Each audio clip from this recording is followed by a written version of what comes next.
Hello and welcome back to Disc Coverers, the podcast that aims to read, review, and rank all 41 of Terry Pratchett's Discworld series of comic fantasy novels. The 3 R's.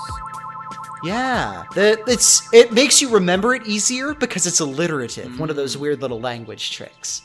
My name is Iris J. I'm going to be one of your hosts for tonight. With me are my delightful co-hosts. Why don't y'all introduce yourselves? All right, I'll go ahead and just keep going. I am BALINA. We could do alphabetical order again. Yeah, that's fine. I still start with B then. I'll figure some of the rest of this out later. We'll talk later. Whatever. I'm still BALINA. I'm nowhere near as accomplished as the rest of these folks on the podcast, but I'm still happy to be here. I'm the internet's beloved Princess Grace. I've never been described as accomplished before. It's kind of a weird feeling, but I'll enjoy it. I'm not going to introduce myself. This is part 2 of a 2-part episode. You should know who I am by now. This will be on the test. Yeah, if you're listening to part 2 before part 1, what the fuck are you doing? What are you doing? What is your podcast listening habit like? Well, look, what if this hypothetical listener has Benjamin Button and or Merlin disease, and they are living life backwards or something? Then they'll be fine, because we'll introduce ourselves during the outro. That's true. Yeah, we would be introducing ourselves all the way backwards. And if you are living life backwards, smack that. You definitely just said nothing, Grace. Yeah, but it sounded like definitely. It sounded like I was talking backwards. Sounds like you were saying something backwards, but you definitely weren't. So did you maybe just say something really bad in backwards language? You see, I'm a hypnodom, so naturally I can speak fluent backmask. Yeah. I'll believe it. For recording purposes. Anyways, Yej Sirai Mayole, welcome to Discoverers. It's a pleasure to have you. Last time we were talking about the book The Light Fantastic, second in the series of Discworld books. And I think overall our consensus was that it is good. Mm-hmm. A significant improvement from TCOM, The Color of Magic, to Discheads. Thank you very much. Really, I've been pronouncing it TCOM in my head. TCOM sounds like a Disney Channel original movie. Yeah, or like an early 90s telecommunications company. I was thinking mid-90s strategy game myself. Oh, yeah, I could see that. Oh. Yeah, well, that's just XCOM. Exactly. Or yes. It probably stands for the Castles of Mordredshire. Yeah. Okay. That's what the turtles' pronouns are. It's their color of magic. Oh. XCOM. God damn it. Anyway. And that's why we're the best Discworld podcast. Just saying. Well, we're certainly the horniest. I'll give us We're that. definitely the horniest, and that means we're the best. Other Discworld podcasts, please do not try to contest us for this. It will just be weird. Please don't force us to start making tight discs as a crossover product. Well, see, that's the thing is in this book. Shouldn't have said that. I'm sorry, tight trunks. I was going Do you want me to go over exactly which Discord characters fuck? Because I know exactly what. Yeah, I will not just go over that. I will read out extensive polymalodic fan fiction on air. Here's some good news. We will have the time to do that because this podcast is going to be going for at least 3.5 years. I was going to say, it's great. I have a mention in my notes it would be difficult, or it would be harder to do a tight pants for Discworld because it is in fact confirmed that Rincewind fucks. Yeah, he admits it near the end of the book. He specifically doesn't because wizards don't. He does because he's not a very good wizard. Yeah. Nutting makes you worse at magic. That's a fact. Oh, so that's why. So he had the sort of /NoFap / George Costanza situation well before it became popular. Oh no! Well, I thought it was more that nutting was not as good as magic. We'll get there. Magic was objectively better. Yeah, it was Magic's just fucking awesome. Yeah. It's like orgasming from every part of your body at once. It specifically mentions that Rincewind has had orgasms, sometimes even in the company of women. But magic is better. Anyways, there are some trolls. So So, troll time. Oh, we gotta talk about Bethan we've got a first. little ways. Like, we barely even... we got to talk about the druids first. Yeah, we never even got away from the Figure out druids. what happens with We stopped at their the- whole sacrifice thing. Yeah, we stopped at the druid sacrifice. So, yeah, I wanted to talk a little bit more about Bethan, the quote-unquote virgin sacrifice that the druids are going to be using to power their giant stone computer. She's one of my favorite characters in the book, and not just because she's like, I'm the only girl, but No, we haven't done Marzipan yet on Tight Pants. that's a shame because it's going to be a really good episode. Oh, she's gonna be a trip. On the other hand, eventually we'll have to do Coach C. Yes, I'm sorry, but Anyways, please stop talking Yeah, about the I Homestar liked- Runner sex Yeah. podcast that I'm not I on. liked Hey there, it's I liked- Wind. I liked Bethan a lot because it really seems like that some notes were definitely taken from the previous single, like, oh wait, no, she's not the only female character because there's also Helena the Henna-haired Heridian. Helena the Henna-haired Henna-haired Heroded. I'm gonna fuck that up. But yeah, she's also a female character. She's a baddie though. She's a mercenary that the wizards hire, looking to get her to capture Rincewind and bring him back to the university. And she's in control of a band of thugs, roughnecks, and lowlifes who Bumbling hired goons. Yes, who would be more than happy to separate Rincewind of his money, his any other sort of valuable items, and eventually his life. It's interesting to see the contrast between these two characters because, like, they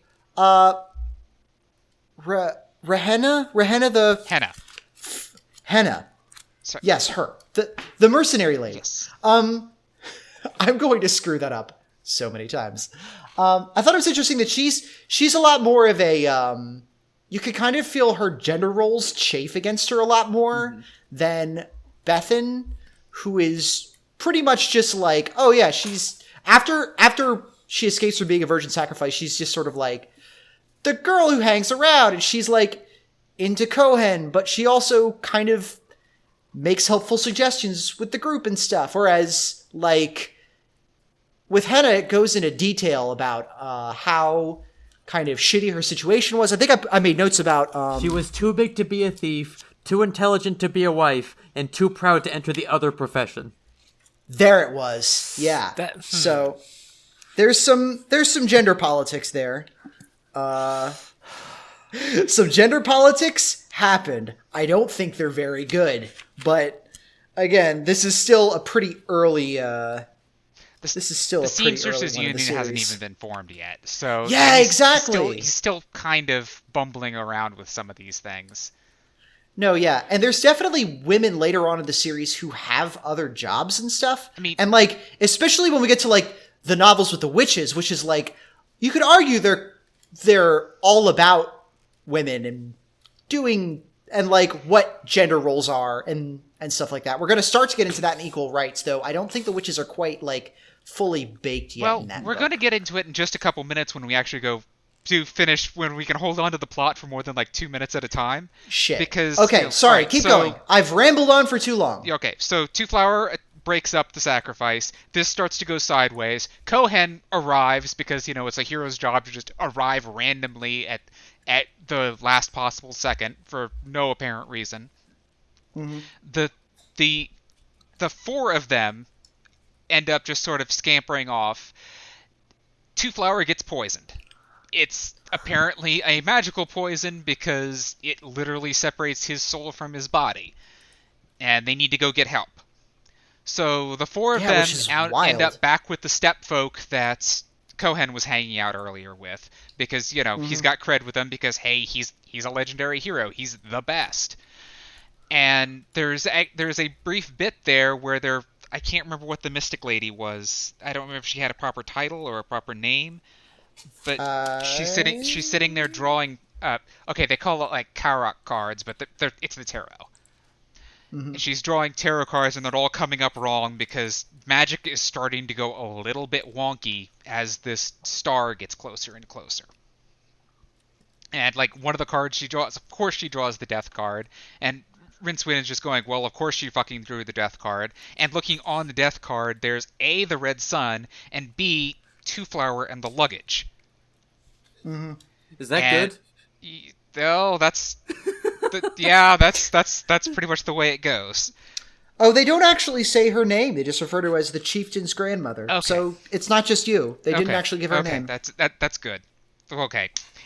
I feel better for not remembering something that wasn't there. That part's good. Yep. Okay. No, you're good. All right. You're good. So you are from there we can actually move to the next story beat where Rincewind ends up being sent on some kind of spirit journey thing that forcibly ejects his own soul from his body, and he ends up in Death's realm. Oh yeah, this is where the weird gay joke was. I forgot about that. There was a weird gay joke? So it is a well-known fact that warriors and wizards do not get along because one side considers the other side to be a collection of bloodthirsty idiots who can't walk and think at the same time, while the other side is naturally suspicious of a body of men who mumble a lot and wear long dresses. Oh, say the wizards, if we're going to be like that, then what about all those studded collars and oiled muscles down at the Young Men's Pagan Association? To which the heroes reply, that's pretty good allegation coming from a bunch of wimpsos who won't go near a woman on account, can you believe it, of their mystical power being sort of drained out. Right, say the wizards, that just about does it, you and your leather posing pouches. Oh yeah, say the heroes, why don't you? And so on. This sort of thing has been going on for centuries and caused a number of major battles which have left large tracts of land uninhabitable because of magical harmonics. The fuck? They dragged the YMCA into their gay joke? Yes, they totally did. Which, makes sense. The village people song was huge. I imagine that it was probably unavoidable even in England at the time. Yeah, but that is a Space Jam level reach. Yeah, it is. So, I should admit that, anyways, I think either something was wrong with my copy of the book or, who fucking knows, but, my notes go right from, do not have this part at all, so I'm very interested to see what happens here. Okay. My notes pick up, okay, I'd just like to say, for everyone else on the podcast, we could make up whatever we want here. Yeah, I do have the Wikipedia page for the book open, but, shit. If you want to, make up little details, I don't know, we learned how big Rincewind's dick is or something, I wouldn't know. If we start a podcast about making up fake Discworld novels, that's all well and good, but we can't have that be this one. Yeah, because we have a there's duty. going to be fans eventually listening to this, and they're going to be like, well, I don't remember them talking about how big Rincewind's dick was in The Light Fantastic. That doesn't come up for 3 more books. Wow. This is fair. I'll have to start my own competing podcast where we rank and review Discworld books that don't exist. Oh, okay, that's an interesting conceit, but it's also falling into the fake podcast. We should absolutely do that, but we should absolutely do the fake podcast. The fake podcast idea is so good. But there's not enough Discworld books, so we'll have to make some up. Yeah. That's a good bit. And after we've read all of them, we will be masters of the style, tone, and genre beats. Okay. All right. I was supposed to mention that there's a sort of a almost throwaway comment that Rincewind doesn't really trust the Mystic Lady because the wizards don't truck with magic, and while they'll make up a bunch of reasons, it's really that they're just kind of worried that women would be just unsettlingly good at it. Which is kind of foreshadowing vast swaths of stuff that's going to come up as early as next book. But so then Rincewind fucking dies. Yeah. So that does happen. He literally ends up on death's doorstep. Yeah, he goes to the let's see. It's a quaint. Yeah, he goes to the land of the dead. Quaint little cottage done up in black. We find there he finds Two Flower teaching a bunch of Death and the 4 Horsemen of the Apocalypse how to play bridge. Yeah, which I just want to say, this is the one time when I am actually slightly disappointed that Pratchett didn't keep the kind of racist, vaguely Asian thing for Two Flower, because I really like Mahjong and I wanted to hear some jokes about it. They would have been terrible jokes, but I really like Mahjong. I do it's a want fun to see. game. It would be very funny to see what Pratchett thinks Mahjong is like. Okay, that makes me just not want it anymore because they would have just been racist and bad. Yeah. I just wanted some good Mahjong jokes. Please send in your best Mahjong jokes if you have any. Please, that's disc@hypnovire.us for all of your best Mahjong jokes. Or Mahjong, Bonus points if you will. can make them also jokes about Discworld. We want to hear your fanfic. The thing that really surprised me here is that I actually thought that they were playing Cripple Mr. Onion, which is a completely inscrutable card game that gets sort of half mentioned throughout the books, and sort of frustratingly, someone has actually made implementations of it. It is possible to play it, but those are mostly in the Witch's books anyways. But it's something that makes Bridge look easy to follow. Yeah, it's like Bridge wasn't complicated enough, so Pratchett was like, okay, second draft. This time I make up a game, and it's even wackier, and you won't be able to follow it at all. I'm going to make the Homestuck of card games. It's going to be great. I am interested because, like, this isn't the only game that gets made in Discworld. Eventually, we're going to get to Thud. Right.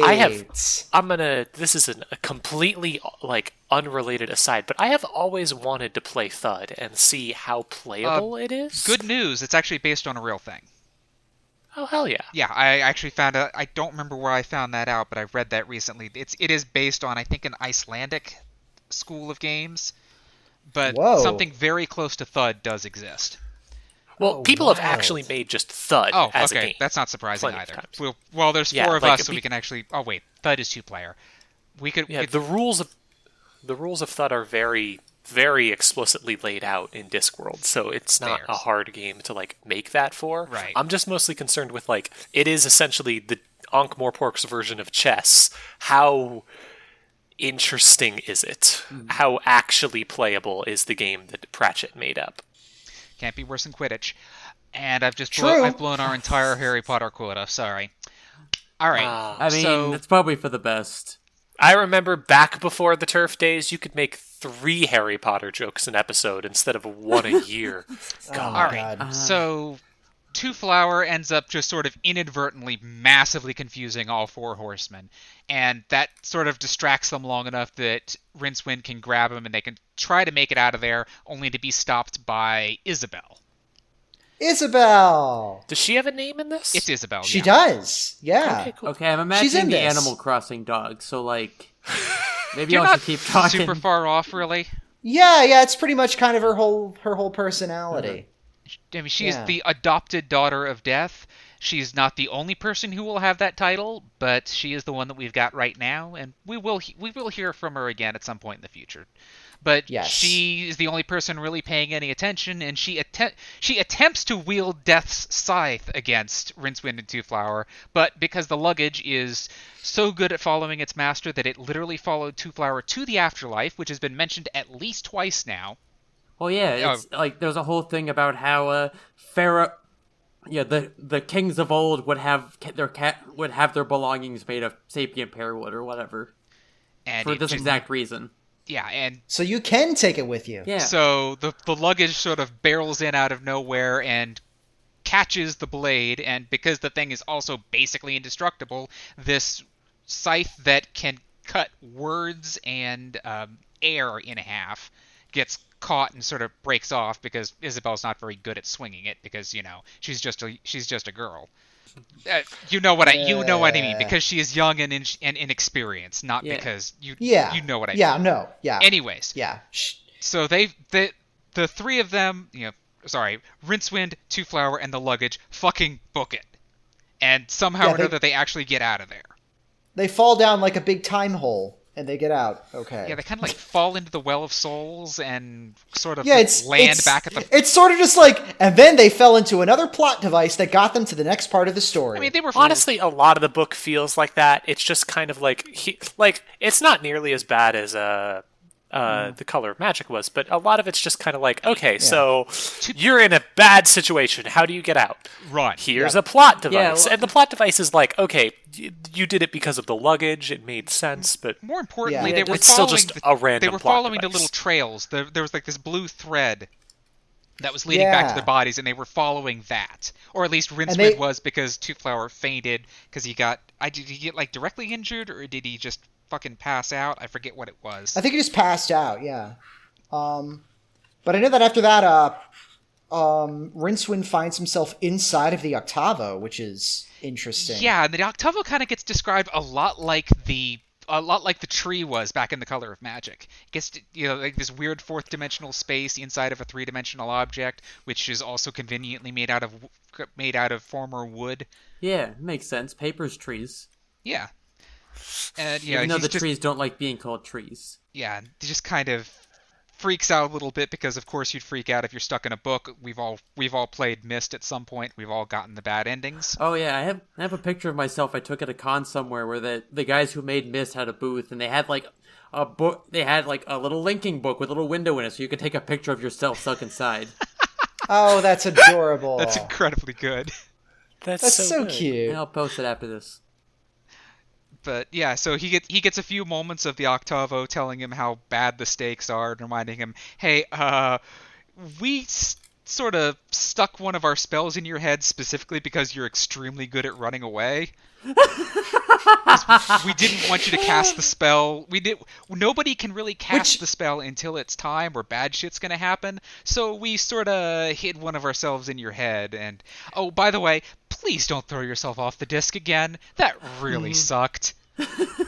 Which is such a better explanation for why he even has it in his head, Yeah. other than just like, oh yeah, he got into some hijinks and he just sort of stole it, I guess. Went in there on a dare because he's a Yeah, they like I like also they that it was mentioned like that all of the locks just were unlocked when he went down to do that on the prank, which they shouldn't have been. A lot of hubbub is made about how incredibly secretive the Octavo is and how it's under literally 9 different locks and keys.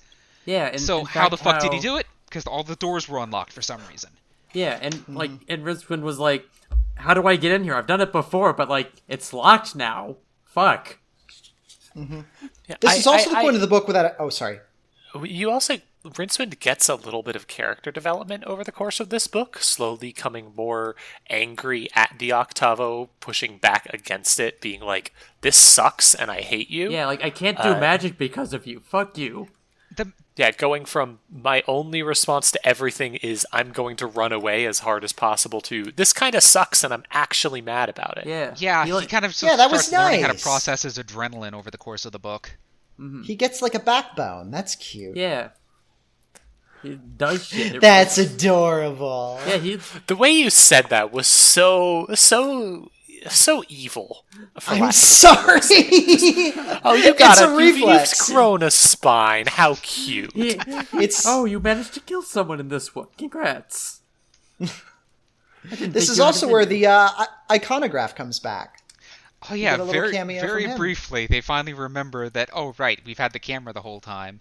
Oh yeah, the camera. I think that was a big part of the last book. Yeah. Well, I mean, a big part of the last book was the fact they needed it because they needed an extra actual voice.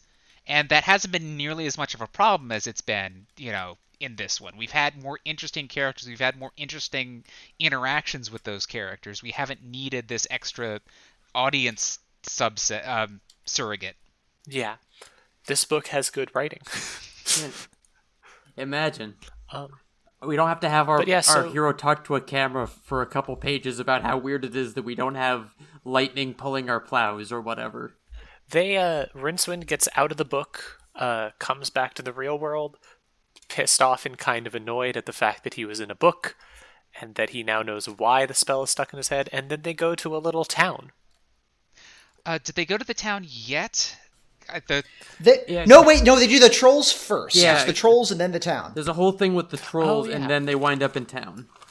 Okay. Yeah, which I love how much more they elaborate on trolls in this book than in the last one. They kind of sort of get into them, but like in the first book, troll is used as like a catch-all for just like just vaguely just a big magical looking guy. Because like there's the rock trolls, but also there's Tethys the water troll, and there's also the trolls in Ankh-Morpork, who are frequently described on more than one occasion as having like muscles like melons rippling under burlap sacks or something to that effect. Like watermelons in a sock or something like that. Yeah, which Pratchett loves describing muscles as various fruits bouncing around inside of cloth containers.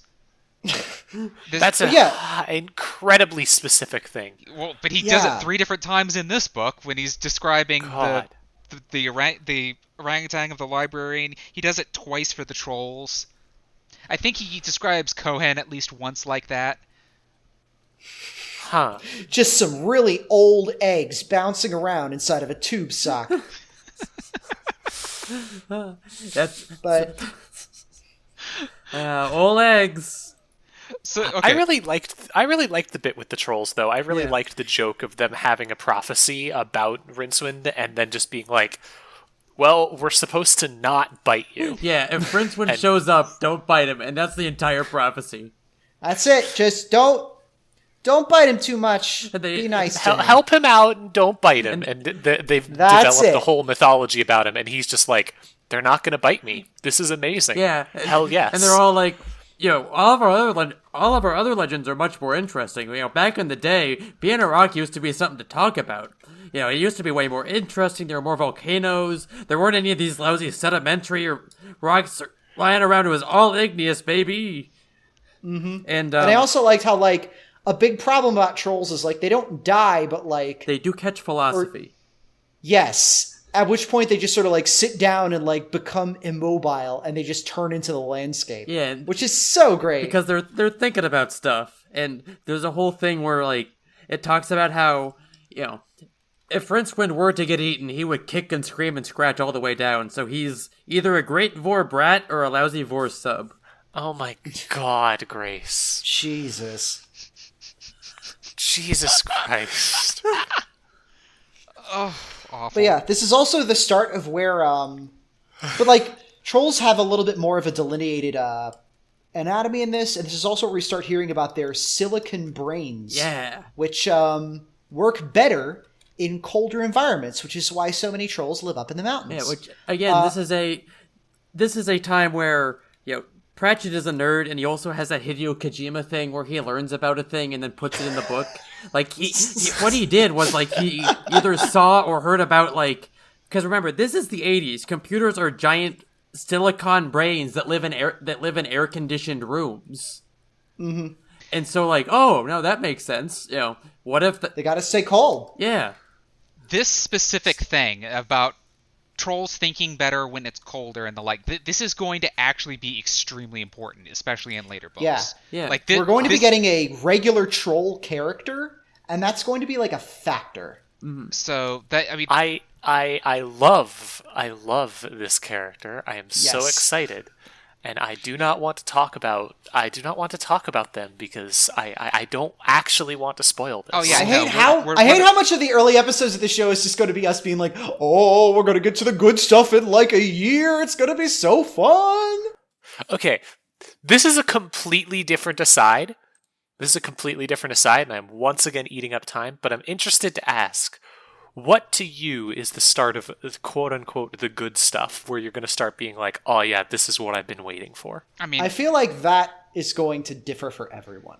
yeah, I know. Yeah, I was naturally. specifically asking both of you and not Grace. I don't fucking know. We all know this. I'm not 100% certain, but I know that we're there by the time we reach guards. Yeah, like a little before guards, I think, probably. I personally really like Small Gods, so that's going to be an earlier high point for me. And also my favorite Rincewind novel. Guards is way before Small Gods. Yeah, it is actually. It's Shit. we'll actually get to that next year. When's I think y'all are going to... Guards will not be quite as good as you remember. Oh no. It is very Well- good, but it's It's already got cops in it, and I know I'm not going to be able to read it in the same way that I might have been able to when I was a teen. Yeah, but like, okay, we're gonna be going way over here, but like, Folks, we have an hour. To be the series here goes: Color of Magic, Light Fantastic, Equal Rights, Mort, Sorcery, Weird Sisters, Pyramids, Guards, and then Eric, Moving Pictures, and Reaper Man. And if we're not in the good stuff by the time we get to Reaper Man, then something's gone badly wrong. Yeah. Yeah. I think for the record, Guards is a great book and it has a ton of great stuff in it and it's one of my favorites, but I would still put it in the early Discworld phases for reasons. I think once you hit Men at Arms and more than that, I would say the turning point of Discworld for me is Feet of Clay. Okay. I Yeah, think Feet of I've Clay heard is when that. it goes from like it becomes something really, really genuinely special. Yeah, Alright. that's about a third of the way through. Yeah. All right. So- Well, look forward to our review of it next year, I'm folks. looking forward to reading. Hell yeah. I'm looking forward to reading the Foot book, which June has highly recommended. Wait, what? Oh. Okay, but back in the present. Those sexy, goddamn- sexy feet of clay. The trolls are actually really articulate. They banter back and forth. They're actually very pleasant characters, and they're great. But I don't know how the hell they have this prophecy. Okay, a really good joke that they didn't make would be the idea that that some of the stones used to make the pyramid and sort might have been a troll. Yeah, they just kind of dropped the whole thread with the Pyramid of Sort. Yeah, I mean, Because they already because the death told them what was written on the wall in the pyramid, right? When they summoned death, Yeah. it's like, oh, yeah, so Yeah. they didn't really need it. To be honest, they drop a lot of threads in this. They just kind of show up really quickly and then get dropped. It's much better than the last book because there is a couple of central threads that still exist for the whole Yeah. book, like Rincewind and Cohen and all of the actual plot stuff and the Red Star and that. But there's just stuff with like the druids show up and then immediately disappear. The Candy House is a weird one-off thing. The wizards are chasing Rincewind, and they chase them for a while, but then are kind of mostly left to the side in favor of a different enemy, which is a weird cult, which we're about to get to. It's a bit scattered, Okay. yeah, it which is one of my criticisms with the book. It feels a bit scattered. It is weird Yeah. that like much is made about how like, okay, you know, whoever's like whatever wizard or whatever wizard's like school brings Rincewind back will be, you know, they'll be great. They'll look really good, whatever. But then they also, by and large, give up pretty Yeah. quickly. I mean, And also, the schools are pretty interchangeable in the first place, so it's not like we really get an idea of any sort of stakes in that regard. yeah, they're just the wizards, and none of them are working together, so whatever happens, happens. So, while Rincewind is off, Rincewind had gone off to find onions, and the prophecy had been specifically to help him find the onions. Yeah. Hell yes. He gets the onions, they head back to the group, and find out they're gone. Everybody's just gone. Then, you know, thankfully, one of them got brained, so there's a little bit of blood that they can follow, or whatever. And they find like a bottle of liniment. It's like, so-and-so never goes anywhere without his liniment. So they know that that the group's been captured, because, yeah, they wouldn't have left behind the liniment, and they wouldn't have left behind this delicious blood.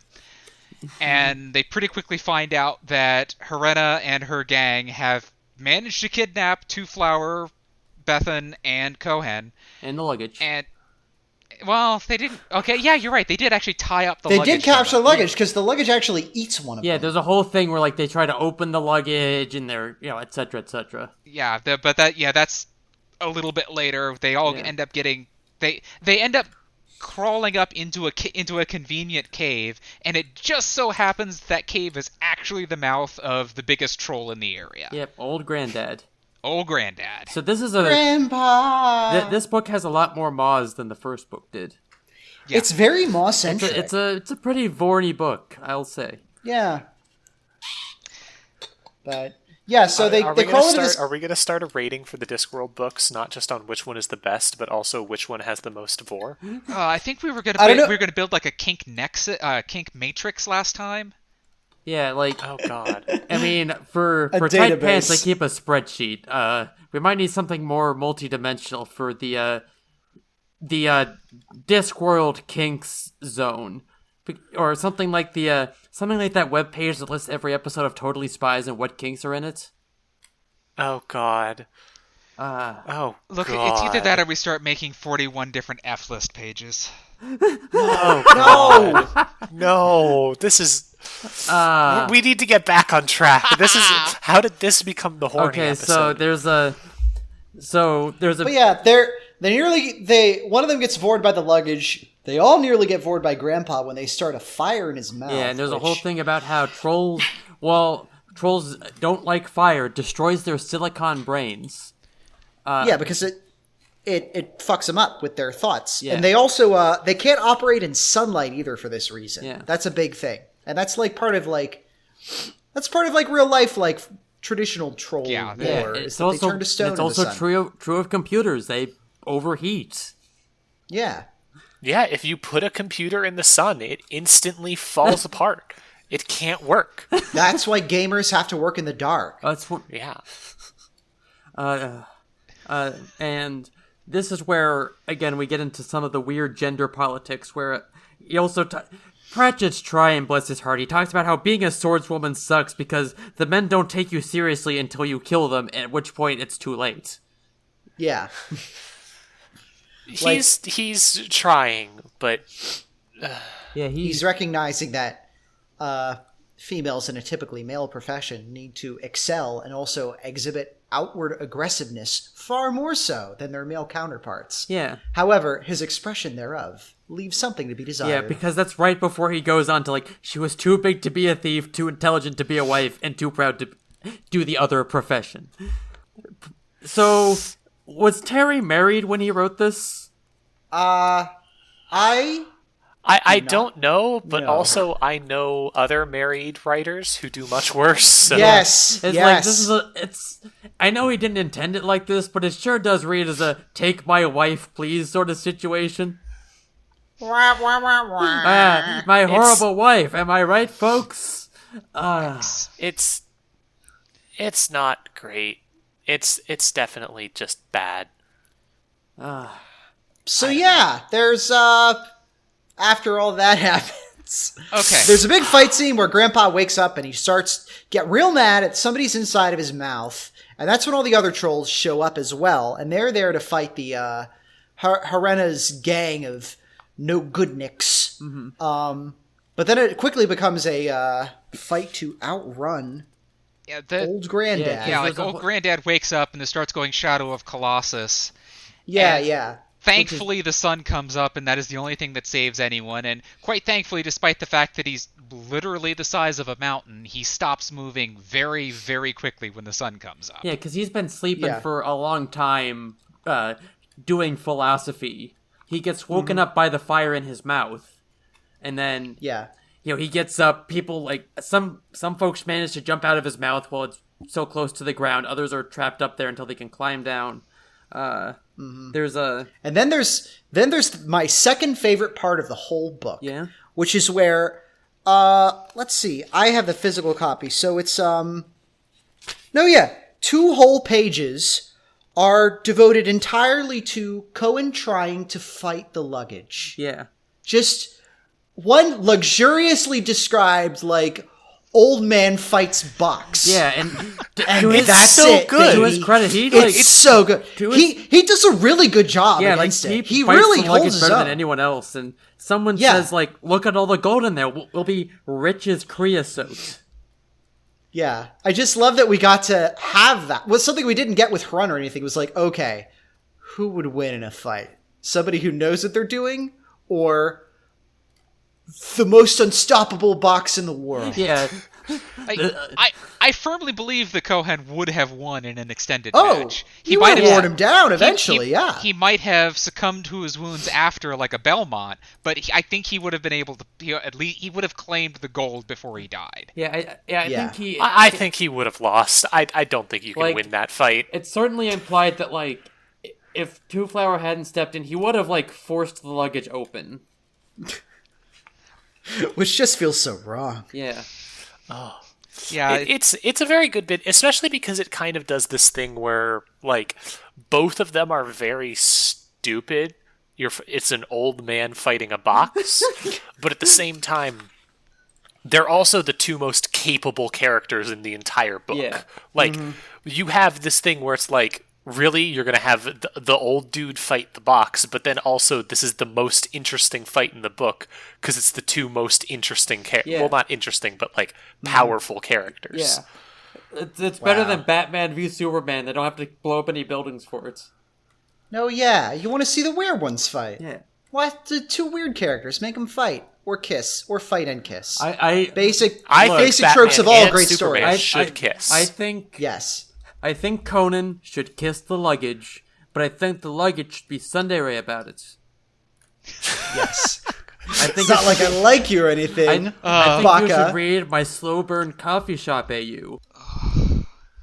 Do you want recommendations for Discworld fanfiction? Because I have a few. There's some very Fuck good ones. yes, I so do. I absolutely do. Okay, Iris, I'm going to send you the best Discworld fanfiction Send me that- ever. It has send me that gender later, in it. because we'll do I it later, love- but I am going to send it I- to you. It has gender in it. I love fanfic so much. But yeah, so then I think I marked this part in the book in my notes with my sticky notes as just I put a sticky note on page 178 that just said this has been a lot of faffing around in the countryside with not much happening because Yeah. there's like Yeah. a lot of like hostage taking and stuff. It very much like has like I love this book, but it has a bit of the old Netflix syndrome where it's very strong at the start and the end, and there's like one or two episodes in the middle that are standout, but the rest is a little bit soggy, if I have to be honest. Yeah, and it's just kind of like, it's not so much that nothing happens as much as the things that happen don't matter. Yeah, like there's a that whole much. thing with Yeah. this like fake ferryman situation that like That's a little bit later, but yeah, it kind of doesn't need to have happened. I do want to put in, there was like this, oh, sorry, no, you go ahead. I suspect this is what you were about to talk about. There is an aside where like we learned that I think you know those like mysterious shops that appear and then they sell you some weird shit and then when you turn around they're gone? The disc is just fucking lousy with those, and it goes into Yeah. some theories as to where those came from. That they bring that up once as sort of a throwaway thing, and also explaining that's where the luggage came from, which is Yeah. why the luggage appears. Like, it was kind of implied in the first book that there's like these luggage things are just fucking all over the place in Agadia, which no, they're not, because you know these things. Yeah. This thing is like god tier powerful. So he just goes and establishes that it came from one of those weird those weird shops that appear, and then the next day you go back and there's just a brick wall where it used to be. which, albeit- It's a really good gag because it has Rincewind being like, wait, where was this shop? Where did it come from? Did it appear one day randomly and then disappeared the next? 'cause, like, it's- oh god damn it, it's one of those. Yeah, like these are. It's pretty funny. These are just like a thing that happens on the disc. They're a menace. There's enough of them that they're just like this. Though I'm kind of surprised that was already like a trope that was like common enough to be parodied in this 1980s book. Yeah, it feels like one of those things that nobody's really sure where you get it from, but everybody's familiar with it. Yeah. I mean, I was trying to think of a movie that did it, but the only two I can think of off the top of my head are 2000, I think it was 12's The Sorcerer's Apprentice featuring Nicolas Cage, and then the Ernest Borgnine vehicle, Merlin's Shop of Mystical Wonders. Yeah, like I've only ever seen like parodies of it. Like I've seen everyone make fun of it, and like hell, I think it's a pretty good gender. It's an energy I try to cultivate at times, but I don't know. Like I've never seen anyone play it straight. That's a good point. I guess I got to do some more research into this later to find out what's the first actual non-ironic instance of the magical shop appearing. Yeah. Because it's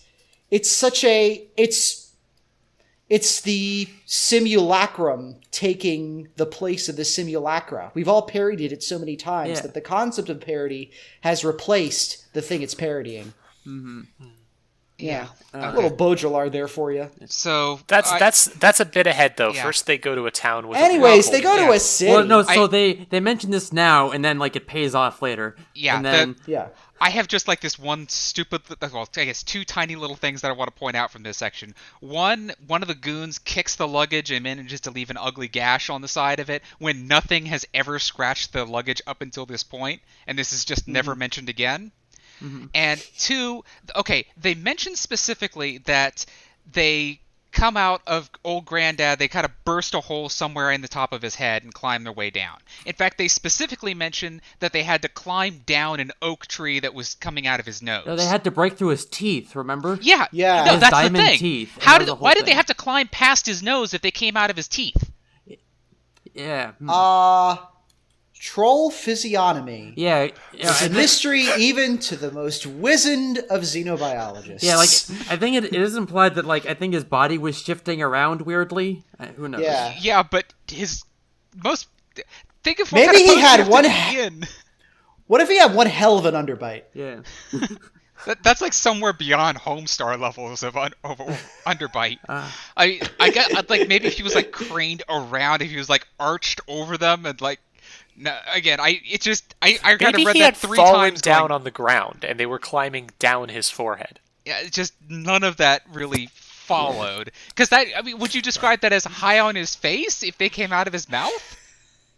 It doesn't really make sense, but I don't think it was meant to make a lot of sense. I think it's just they got yeah, out. I think and he it was just wanted badly to describe described. climbing down a face. Yeah, A rock face, yeah. if you will. Again, this is just they made me think about big things, and I thought too much about it. Sorry. Belina, So, do you want okay. someone to Shadow of the Colossus down you? Yeah, once in a while, sure. Kind of hot, yeah. This This has been Macro Moods with Belina. I can see that. I think that'd be I need to put a little music stinger in there or something. Okay, so there's this brief bit here where Rincewind tries to drag Two Flower away. It's like, look, they'll be fine. We don't need them. We can just get out of here. No, seriously, let's go. Two Flower bees Two Flower for a little while and goes, oh no, we should go back to them. And then I really liked, this was again sort of, it's almost stage direction, but it worked so well because like the luggage is sort of silently guilting Rincewind to turn around and go back to Two Flower, and then Rincewind turns around and we sort of smash cut to them all getting captured again. Because, you know, they separated from Kohan, so the goons caught back up with them. And of course they got captured again. What are they going to do? Yeah, and there's a whole thing where, the book reminds you it's British by saying Cohen has so many scars on him you could play noughts and crosses on him. And, there's also a bit where, Two Flower they only have two, they get captured. Two Flower is sitting in front of Harina, and his ears are kept warm because he's sitting in front of her. Yeah. So there's a little... And he's kind of short, so, you know. A little imagery of how, I guess, his head's between her boobs. Yep. Stay classy. I don't know. I thought it was funny, but, you know, it's me. Ladies, if any of you want to do a boob earmuff thing, call me. We'll have to find out how funny it is exactly through testing. Hey, ladies, want to sit on a horse together sometime? But, you know... Most of the ladies doing this podcast are very tall, so we can work something out. That's true. I Okay. am very tall. I think I kind of lost the thread of what we were talking about, but I am very tall. We and just I need wanna to get a make sure horse people with know that. stadium seating. Yeah, there you go. The legs on the back got to be longer than the ones at the front. Then it'll be fine. We got to get a horse specifically built for titty nestling. Yeah, there we go. Oh my god. Also, A horse built with human proportions, apparently. it occurs to me I might actually be... It occurs to me I might actually be the shortest one on this podcast. I'm 6 feet even. Yeah, actually, so am I, I'm but I about- usually I'm play 6 bigger on feet. TV. Yeah. Wow. How tall are you, Iris? I'm 6 feet. The fuck? I don't know if... I mean, none I of us am are the short. tallest one on this Oh podcast. my god, you are the tallest. Yes! I don't know if you're actually taller than Yes. me, Iris, but you're taller than me in my head. You're Yeah. all shorter than me. Well, I also have those platform heels that I wear like everywhere, That's so true. I seem How taller to tall do everybody. they make you? They make me about maybe 3 inches or so taller. They're these docks with these giant, thick, chunky heels. It's a very Dom energy, but also I got them because I don't Well, like if you're buying. allowed to wear your heels, I'm allowed to wear mine, and that puts me an inch above you again. All right, fine. But yeah, I just don't like buying shoes, so I got the docks they had at the store that had the thickest soles. Yeah, no, that's a move. I definitely had that Vimes nice boot theory going on. I'm like, I'll do the smart thing as a poor person and buy the boots with the thickest soles. Hell yeah, baby. I mean, I get it. They don't really make women's shoes in my size, but boots look good on everyone. It's true. Yeah. It's Anyways, so they go to this town, right? And the town is in a little bit of an uproar because at this point, the red dwarf star that Atuin is heading towards is extremely visible in the sky, and it's getting super hot, and people are noticing. This is where Terry starts to talk about some of his ideas about organized religion. And that's he interesting. doesn't like it very much. No, he doesn't seem to like it at all, now does he? Yeah, his hands start to get real heavy during this scene, and I not that I really blame it, because this is a lot of this stuff rings way too fucking true, and it rings even truer these days than it used to. Oh, absolutely, yeah. But a doomsday cult has formed around the star, and people are just kind of losing their goddamn minds. They don't believe in any of the gods anymore. They're killing heretics. They're burning books, which is wild. More importantly, magic is starting to go weird. And they establish a little bit later that there is a reason why magic is going weird, and that's because Etuin is actually moving into a part of space where magic just doesn't work as well. It's like some weird cosmic thing is going on. It's not because of the star, it's just this region of space has a lot of trouble supporting magic for reasons that will never be explained, because it's a cosmic mystery. Whatever. Because the wizards can't defend themselves, everybody's saying the wizards are fakes now. Yeah, and there's a whole thing where we learn that Bentham and Cohen are going to get married, which is a little weird because Bentham is like 16 or 17, and Cohen is... Yeah. And there's a whole thing about how, like, Rincewind and Cohen go back and forth about, like, well, you're old, and so aren't you worried about your health as you go at it? And they go back and forth, and Cohen's like, well, you're right, but I think she can take it. Yeah, he's just gonna demolish her with his super old man adventurer dick. Yeah. And it's like, that's... Yeah, like, it would be a good joke if she was a few years older. Yeah. It just... Pratchett, no. All right. Terry, you could have just, like, made her 20. Yeah, you could have made her, like... I don't think her age is explicitly stated. She says that she Yes, it spent, does. like, 17 No, years... they say she's 17. Yep, it says she is 17 right there. Like, Rincewind says, like, well, she's 17 and you're never mind. old. Because I know that she said that she'd stayed at home for, like, 17 years, but, like, you would think that the first few years wouldn't count because, you're a fucking baby, but You're no, baby. no, Yeah. Yeah, what are you gonna right, do on a Saturday night if you're a baby? You're right. He does just outright say that she's, like, 17 or something. Yeah. It's not great. Yeah. No. It sucks. But there is... God, There is a really good bit about dentures, though. Yeah. Yes! The dentures was my favorite part of the whole book! So... and also when they get to the town, there's a whole bit where, like, a lot of people are leaving. Like, they're packing, people are packing up their entire households and heading out, and Rincewood's like, well, where are you going? And they're like, you're not going to leave. It's a fucking star that's going to swallow the world. And they're like, well, we're going up to that hill up there where we can get a better view. Like, we're going to die. Like, we might as well see it. No, yeah. Makes sense to me. Yeah, mood. Yeah. Yeah. Yeah, I would do that, too. Yeah, and there's another bit where, like, Two Flowers, like, are you sure that's a star? A star fell on my lawn once. It was this big white thing the size of a house. It glowed for 2 weeks. I couldn't sleep. Yeah, but yeah, they get surrounded by these cultists essentially, and they actually the cultists are about to kill Rincewind because they recognize him as a wizard. Because reminder, he does have a hat that has the word wizard picked out on it in sequins. Does he have that hat yet? I thought he actually got the hat after this book. Like Did he get it after this book? does- Oh, you know what? That might be something that happens in sorcery. I'm sorry. But, like, but- it is, like, he does have a conversation, and, like, it is pointed out that he dresses like a wizard. Yeah, I mean, he still looks like a shitty wizard. He just doesn't look like that particular kind of shitty wizard quite yet. Yeah. But then Death shows up. Yeah. And Death also shows up basically just to say, like, hello, I also think that cults and organized religion are bad. Do not enjoy this part. These people suck. Or, like, he also said that, like, there is a nice bit of characterization where, like, where Death is like, I don't like... Rincewind is like, you'd think you'd be happy that the apocalypse is happening, and Death is like, no, not really. It's not the kind of thing I'm into. Yeah, out of a job. Death is specifically creeped out by the fact that, this doomsday cult is basically just making people into just sort of mindless violence machines. They're just purging everything they suddenly deem it must be wrong because it doesn't work anymore. And that just honestly creeps him out, because it's people just killing off big chunks of their own souls for no apparent actual gain.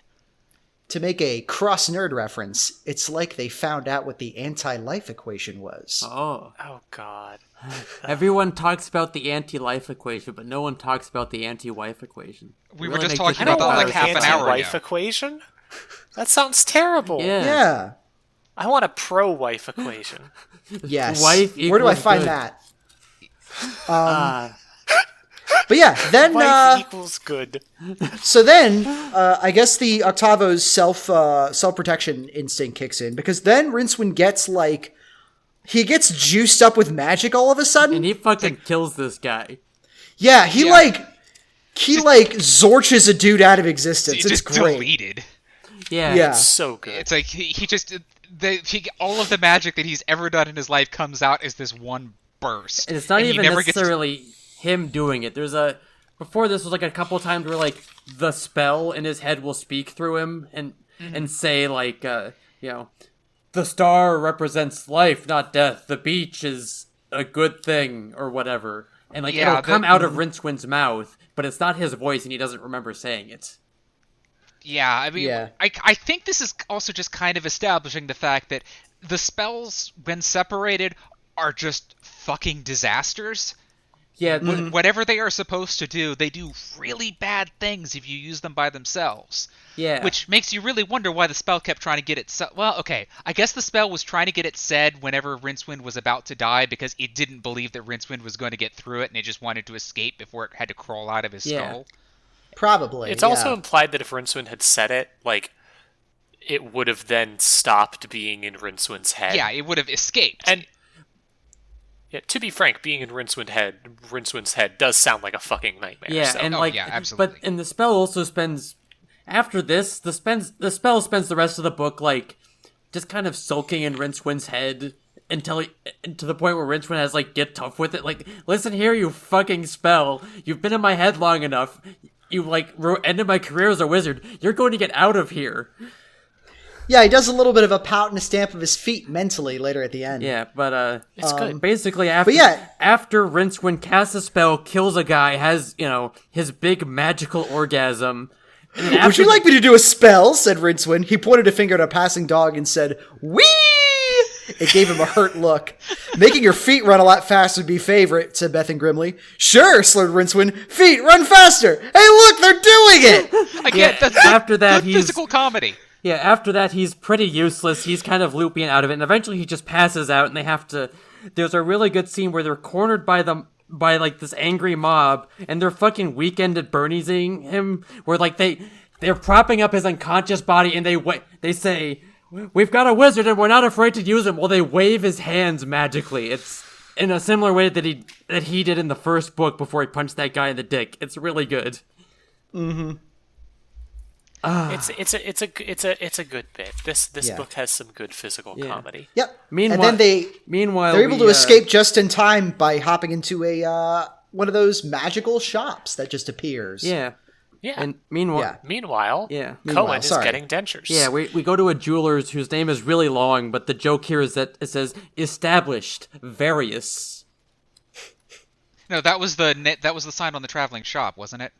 I thought it was the jeweler's. Oh, okay. No, sorry. That's the traveling. It broke weird on my OCR version. Yeah, so. It's the traveling shop. Two flowers looking the other way at a big glass window full of strange wares and a beaded doorway, and a large sign above it all, which now said, after its characters had finished writhing into position, Okay. "Skillet, Wang, Earslate, Bunglestiff, Quumlad, and Patel. Established, various, purveyors." Right. So it's one of those weird transdimensional shops. Also, just purveyors is really good. They purvey. But yeah, then there's the fucking Cohen getting his denture scene, which is the best scene in the entire book. Yeah. Let me tell you, It's a really good joke. Because throughout this whole thing, Cohen has not had teeth. He kind of talks with no teeth. It's an eye dialect where you can hear him sucking on his own gums. He's pissed about it. He hates eating soup for every meal. he really doesn't. And so like once he finds out that Two Flower has dentures, which by the way, surprise, Two Flower has dentures, I guess.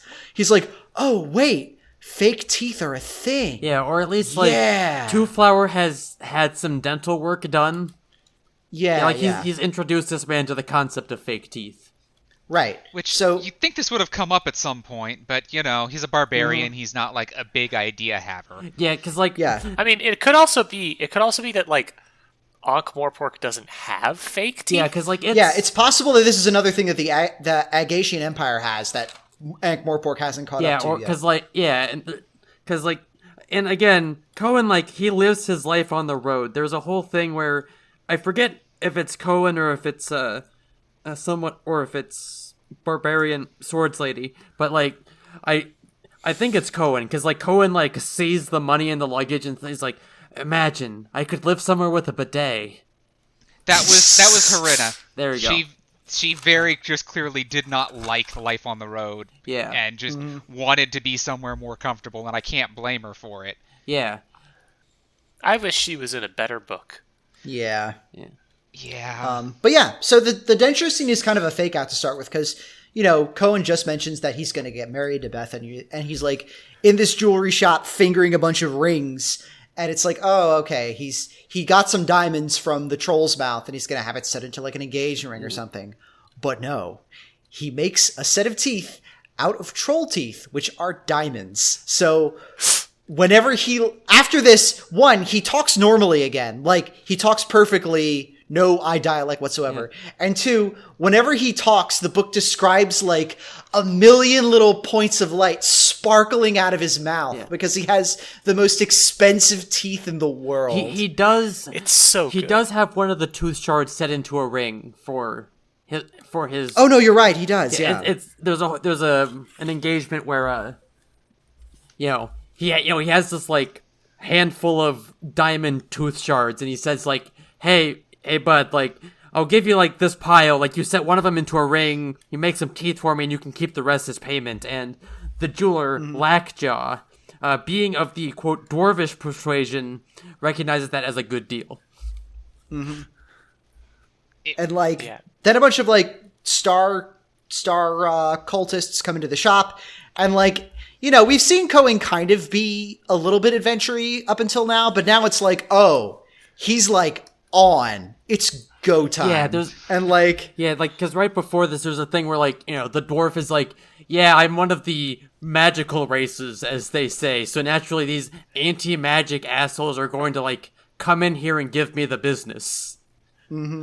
What he's kind of like, what are you gonna do about it? And then Cohen steps up, including another appearance of the word crabwise, which I guess just means like strafing, like walking sideways. Yeah. And these dudes are they start attacking one by one. This dude steps up with a sword. He clearly doesn't know how to use it. And Cohen does this really good bit where it's like, oh, buddy, you don't know how to use that.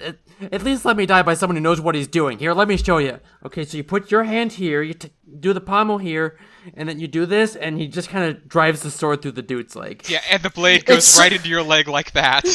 It's such a Looney Tunes moment. Yeah, it's so good. It's so really good, though. It's like a good execution of the kind of Buster Keaton physical comedy that Pratchett was trying to do in the first book. It's very funny. Yeah. And then they do a little thing where one of them runs on top of a table, the other runs under a table, and it's just like in the adventure novels. Yeah, or Lackjaw's like, well, I can't really stay here because of, well, frankly, there's not much here for me anymore. And so he like walks over to his forge and lifts it up like a backpack. It's a bunch of good bits. Yeah. I mean, It's good. I love this scene. This is a fun scene. It's in a book that seeks to lampoon rip-roaring adventure, it actually manages to pull off rip-roaring adventure a little bit in a nice way. It's like Pratchett saying, that's something that Pratchett does a lot. He's trying to make fun of fantasy, but he ends up writing really good fantasy. I could do this for real if I felt like it. That's the thing, right? You can't, or I shouldn't say you can't, but like, it's harder to parody something that you don't genuinely appreciate. Yes. The only good parody is affectionate parody. Yeah. If you're just punching at it, you're not going to say anything funny because you don't know what makes it good. Yeah. Yeah. That's where you do satire instead. Even then, like, it's satire and parody are just wildly different things. Yeah. And again, any good parody is going to come from a place of love. So they have that chase scene. They manage to escape. They steal a melon, which, at least it gives Cohen something to munch on to actually test out his cool new teeth. Yeah, like Cohen stole a melon while Lockjaw stole basically the table setting. They used some weird British word for it. It's like crevet or something like yeah, that. The crevet, which is like it's clearly the salt cellar. Yeah, the thing with the salt, the pepper, maybe some butter and oil and vinegar. I mean, because Cohen says that all he managed to steal was a melon, and that the dwarf Lockjaw immediately offers him some salt. Yeah. Nice. And hey, salt on a melon, can't beat that though, right? Yeah, exactly. They just kind of stumble upon the luggage, and Cohen, knowing what's going on here, just sits here and starts, okay, now hold on. It's sitting here, it's quote-unquote staring at this wall. There is some reason why it's doing this. Yeah. And Lockjaw, being a completely reasonable person who hasn't seen this bullshit before, thinks that Cohen has suddenly lost his tiny little mind. Yeah. It's like, yeah, why are you talking to this box? Why are you afraid of it? But he does eventually, yeah. The luggage looks at him, and he's like, oh, I see what you mean. Right. And he can't really go off on his own because he knows full well he's no match for this mob. He needs Cohen by his side anyways. Right. So he just kind of hangs out there while Cohen waits for something to happen because, he's safe for the moment, so why not? And Cohen eventually talks the luggage into just kind of fucking charging through the wall where the door to the shop used to be.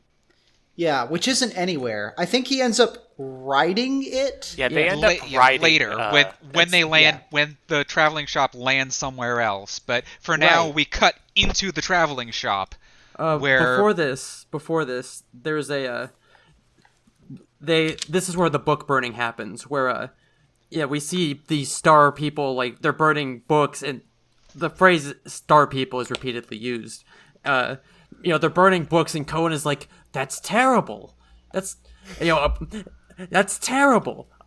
A book, you can spread that out for months. A book makes great kindling if you just burn a few pages at a time. If you have wet firework in a dry book, it's great. Or if you're out of toilet paper, a book's your man every time. This is just a terrible waste. He sees the value of a book, but only as an object and not a representation of it actually mentions the that knowledge inside. Cohen knew that sometimes people wrote things in books, which seemed like a terrible waste of time. But it's very easy to see it from his perspective because this is a convenient way to carry around a whole bunch of paper. It's great. Yeah, especially especially think of the Sears catalog. Yeah, the Sears catalog was popular because it was a whole bunch of pages you could get very cheaply. Yeah, I've never looked anything up in a phone book, but I've sure used one to press leaves or whatever. And there's even an aside about the Necrotelenomicon, which helps you contact the dead. It's so good. That's a good joke. It comes up every now and then. Hi, Chester. Honestly, all of the bits here were pretty good, even if they also really didn't matter that much. They felt very inconsequential, but also entertaining and good.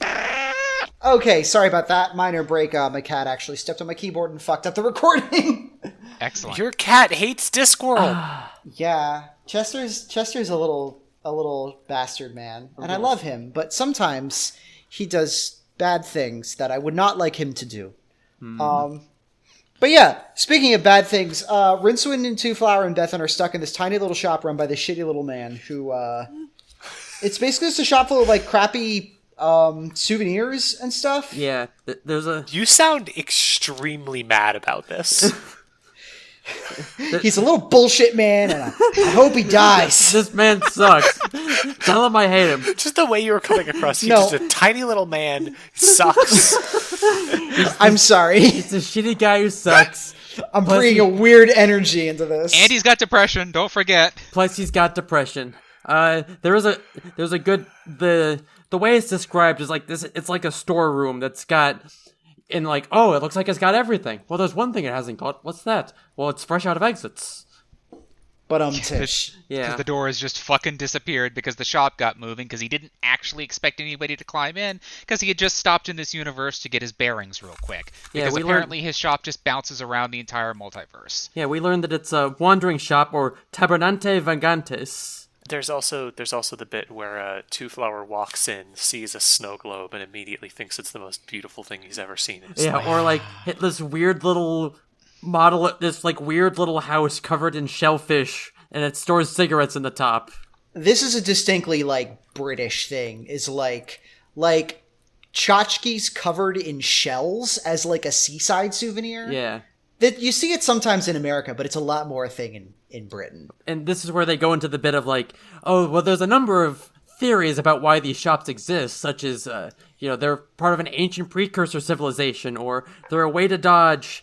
The book calls it Sunday closing laws, which, as an American, I've never heard of. We would call them blue laws, which admittedly makes less sense.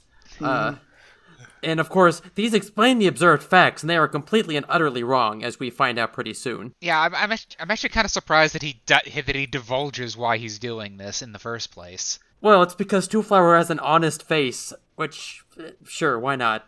Some people are just easier to talk to. Yeah, I think that has been a thing that's been true of Two-Flower the whole time. Yeah. And one of the few reasons that anyone lets him get away with his bullshit.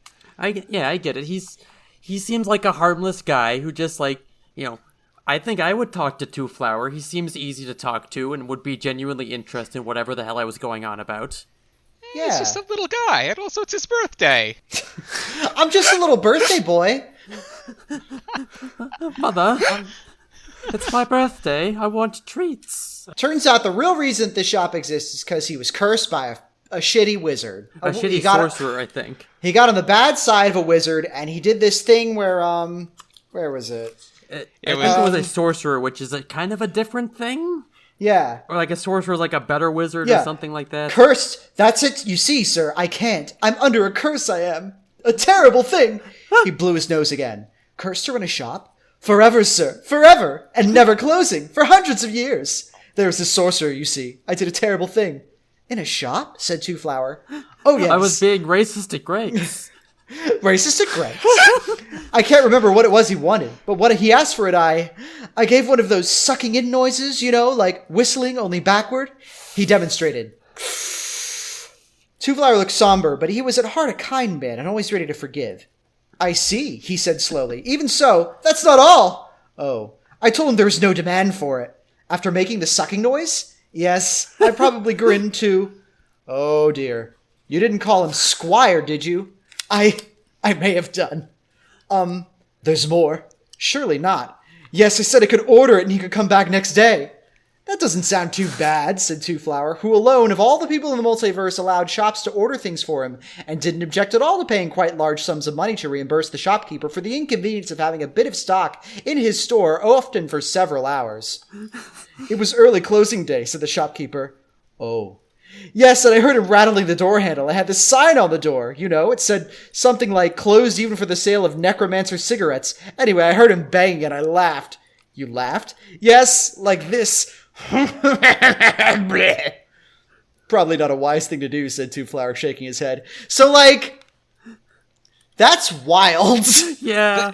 That is the most preposterously British thing in this entire book. And also, it's so British. Also, I'd like to point out that that is the only long extended section of the book we have read. Yeah. Yeah, well, first time for everything, baby. It's so like that. And also, it's implied this has happened a lot. Always by the same guy. Mm-hmm. Yeah, there is some shitty wizard out there that is making these shops just because people give him some trifling inconvenience. Yeah, he's a very impatient sorcerer. And also, I forgot about this, but you can tell this was after Hitchhiker's Guide, because there's a passage that's kind of a response to the Hitchhiker's Guide space. It's really vastly mind-bogglingly big, etc., etc.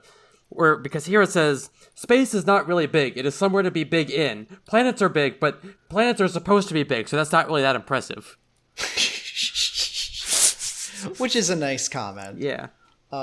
It's a good Fuck joke. you, planets. Yeah. You're not special. Anyways, this wizard probably would have a miserable time today, considering that we've moved such to online sales. Yeah. Just saying. This kind of thing really doesn't happen nowadays. Or maybe it does in England and I just don't know. Maybe a bunch of online shops are secretly cursed. Maybe. Oh my god, constantly switching URLs? I'm pretty sure I've seen Etsy shops like that where they have to keep switching their names and stuff just because they keep... Yeah. Well, that's probably for bootleg memorabilia, but that's a different thing entirely. Yeah. And there's also a weird joke in here about, like, rates. There was something about the rates that I forgot about, and, it must have been about large mice. I don't know what they were going for, other than rates and rats is a joke, but, what are you gonna do? It seems like it was a commerce joke that made more sense 30 years ago. Yeah. Oh, because the shop also can travel between universes. It's great because the guy describes the Discworld as a bijou universette, which I had to look this up, but apparently bijou is like old-timey slang for like very quaint and elegant. I did not keep proper count this time, but I think in all future notes I have to write down how many words I had to look up as a result of reading the book. Oh, absolutely. I do the same. I think it was 4 or 5 this time, which is probably going to be low. Yeah. But yeah, bijou was the one that you mentioning that is the one immediately brings to mind because I had to do the same. Yeah. You've got a quaint little universe here. They ask very politely to go back to Ankh-Morpork, and they do. Yeah, and we are back in the main city for the ending of the book. Finally, the B plot and the A plot collide. Yeah, and there's a whole thing about how Ankh-Morpork is a really fucking smelly place. It's the pearl of cities because it is, a sharp piece of useless shell covered in oyster goop. And we also learned that Two Flower has no sense of smell, which is a weird thing to spring on us. Yeah, that's a weird thing to learn 2 books in. I mean, I guess it might explain why he didn't fucking freak out when he got to Ankh-Morpork the first time around. Possibly, yeah. Yeah, I guess he's never remarked on smelling anything since. Man, no sense of smell and some missing teeth. What happened to that guy? Yeah, well, got in a lot of fights, I guess. I guess. Must have had a lot of difficult actuarying to do back home. Y'all have never been an actuary. You don't know how dangerous that job can be. He rolls with a real tough crowd of number nerds. Like, they'll break your fucking nose over a spreadsheet. You don't know what it's like. They'll crunch your numbers, and then they'll crunch your bones, baby. The tables say you got another 50 years left in you. Let's adjust the numbers, bitch. I was going to say that he had a bad run-in with the Crimson Quality Assurance on the way out, but I think yours is better. So they get back. Trimon basically is kind of running the show back at the university at this point. He's the only one who does anything. They all rush to the basement to get the Octavo, and it's described as this big magical thing. And we get our title drop, where the Octavo ripples with light on the far side of darkness. Because darkness is not the opposite of light, it is the absence of light. It is rippling with the light fantastic, which is a disappointing purple color. Yeah, which is great because it's like, wow, I wonder what that sounds like. Oh, it's just purple. Just like purple Octarine, light. the color of magic is a sort of fluorescent greenish, purplish something. Looks like there's a black light on in here. Yeah. Okay, cool. Well, that's enough of that. Wouldn't that be disappointing if Yeah. you found out that they were like, you can finally see those secret colors that only butterflies can see, only I can see. Yeah. And they were like, yeah, it turns out it's just purple. Yeah. It's just Done. purple, but the purple. Yeah, it's like purple, purple but too, different. or like it's orange. It's some deeply unpleasant color. Yeah, and then it's just purple again. good luck going to any hotels for the rest of your life, because my God. It's just brown. It's the actual the actual frequency that is just brown. Yeah, it's real brown. Oh, that's so disappointing. Real brown, not just orange with context. Orange without Finally, context. infra brown, the ultimate color. Gentlemen, behold, brown too. Rincewind. These jokes are terrible. Oh, just you wait. We've been podcasting for too long. These jokes have Just gotten you wait. so bad. The worst fucking joke in the book is coming up. Are you sure? We skipped over the gag at the end of why it was a bad idea. Why you should quote, do not peddle in the affairs of wizards. It's worse than that if you ask me, but that was also a wild one.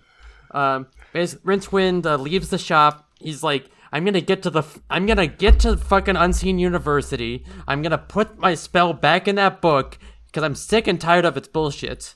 And everyone in Ankh-Morpork is like storming the Unseen University because like they're blaming the wizards for this shit. And there's an angry mob trying to get into the university. Rincewind is like, I used to go here. There's like a bunch of weird little side doors that wizards would use to sneak out and go drink. And there's a whole scene where, okay, here's the side door. I need a knife. Someone go get a knife. And Two Flower and basically everyone, the other three like go off and like fuck around for a while. They come back with a selection of knives, and I'm gonna say it now, so just let me talk for a second. Two Flowers, like, people are rioting all over the place. Windows are smashed. Two Flower insisted on leaving. He wanted to leave money, but the luggage isn't there, so he left a note. People were just taking stuff. The people were, just helping themselves to musical instruments. And Rincewind's like, yeah, looters. Oh God! I made a note there too. Forgot about that one. I physically dropped my Kindle when I read that. Yeah, yes. I had to say out loud, oh fuck you.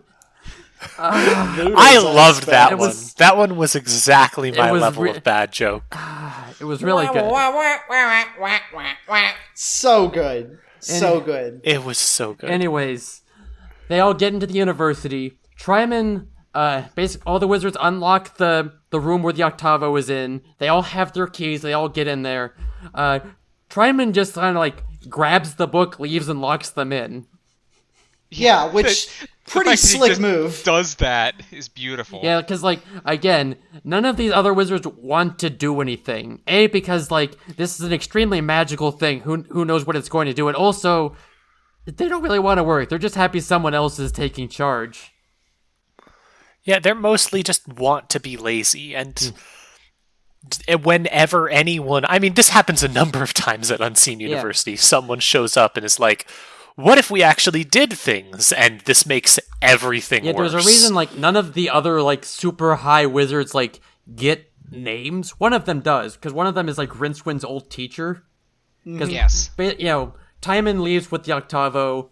Rincewind shows up at the room and he, like, sees their faces pressed against the door because, they're locked into this room that's designed to be impervious to magic, and they're having a hard time getting out. Yeah, there's going to be a chancellor of the university later named Mustrum Ridcully, who's going to be a similar firebrand of a wizard who I love Ridcully. I'm he's so a recurring excited character, and he's a little more fun. Yeah, but, we'll see him like as early as next book, I think. Really? Hell yeah. All right, cool. So Rincewind... Honestly, we're almost at the point where we're going to start like seeing regular characters.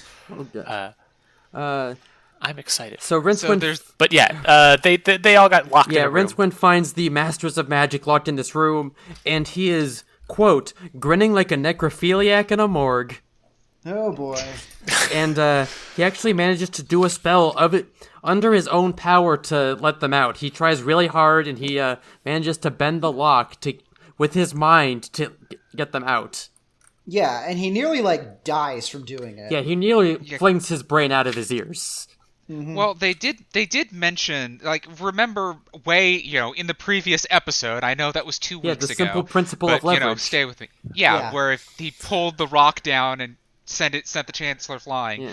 That's the problem here is Rincewind was manipulating this lock with nothing else to provide leverage, so it was just his raw brain power. Yeah, and he's also... And he fairly nearly killed himself. Yeah, and he's also, again, not a very good wizard.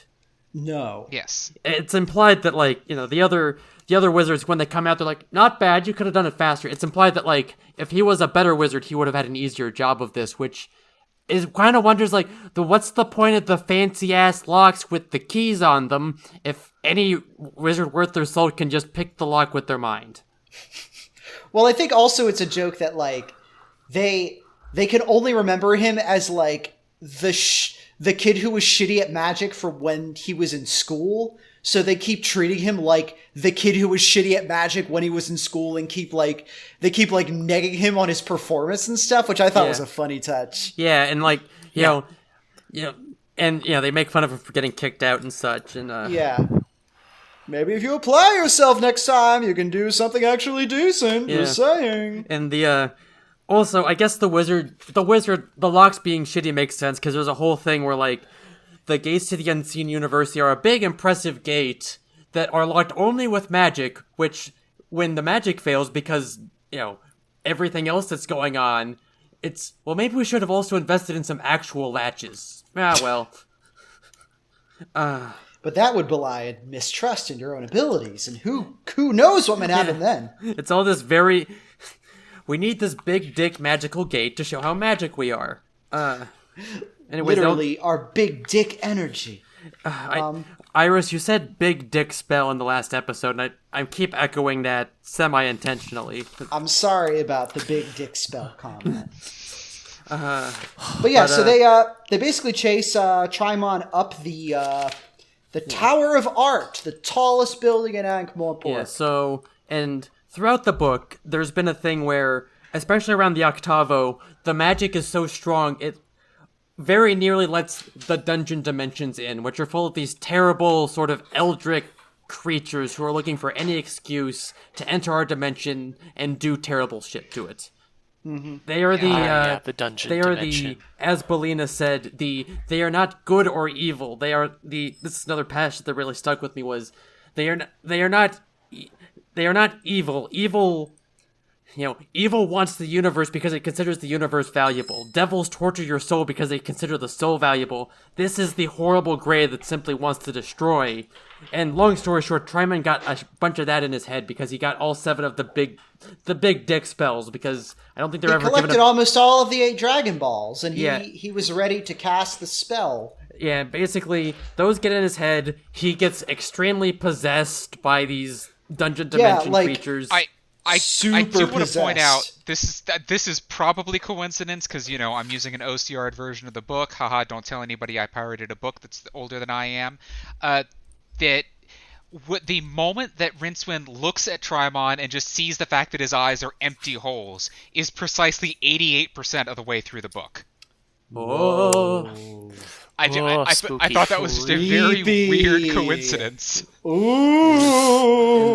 And it's a good bit, and it gets into I don't know how to say it except guards will do this better. Right. So, I mean, this sort of I like the dungeon dimensions. I like the concept of these things that are actually scary, that these are actually just weird nonsense things that shouldn't be, can't be, won't be, but are. Yeah. Mm-hmm. And they just sort of...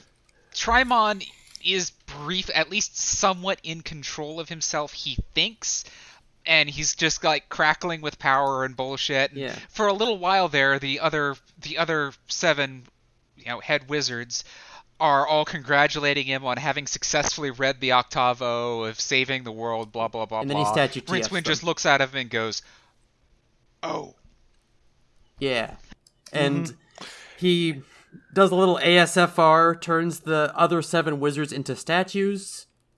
There's a pretty good... They start magic fighting. They start, brain jousting, and then there's another thing where, Timon starts, casting a spell or whatever, and Rincewind just starts, he goes fucking hog wild and just starts beating on this man with his fist and does not let up. He beats, he kicks, punches, and bites. Yeah. It's what Rincewind is good at. Rincewind is not a good wizard, but Rincewind is very good at surviving. Yeah, and then, Timon starts growing tentacles and hulking out, and Two Flower, somehow gets a hold of a sword and stabs him. Okay, so what happens here is, Rincewind has finally finished transmuting all of his fear into anger. Mm-hmm. And just completely unloads on Trimon. Aren't you tired of being nice? Don't you want to go apeshit? He finally goes apeshit. And something just kind of breaks in Trimon. Whatever he was doing that was still holding himself together just fails. And the dungeon dimensions just start literally crawling out of his face. Yeah. Blech. Yeah, everything goes weird at this point. And that's not too surprising because, we've got 7 of the powerful spells that bind the earth or whatever the fuck they are, just sort of hanging inside of the hole where somebody's head used to be. Yeah. And for a brief little bit there, Rincewind is just caught out of space and time fighting this weird creature that thankfully the creature can't really fight very well because it's not used to having legs coming out of its face. Yeah. And it's just, he just sort of awkwardly flails at it, and it works only because he never stops moving. Yeah. And at one point, he ends up being in the floor of a weird spectral arena where a bunch of other monsters are watching him, which is freaky. This is a legitimately kind of freaky part of the book, not gonna lie. Now, there was something like this when the moment that Trimon took the Octavo out of the containment cell, all of his perceptions started going weird. Yeah. Like, he started to get, like, sanity effects going on all around Yeah. him. And he only held on because he knew this was going to happen, but he was still hurrying because he knew full well that it wasn't entirely inside of his own head. Some of that shit was happening, and he had no way to tell what. So this is kind of a big version of that happening. Yeah. And it apparently only lasts a few fractions of a second, because after a little while, Rincewind actually manages to beat enough snot out of this Trimon thing that it actually becomes afraid of Rincewind, and it kind of drops them back into real time and space. Just in time Rincewind rolls to the side, Two-Flower pulls out the sword that he got 2 scenes ago, and just they manage to do enough damage to just kick the body off the tower. Yep. Yep. Just feels And like it the goes world's splat. luckiest D&D fight.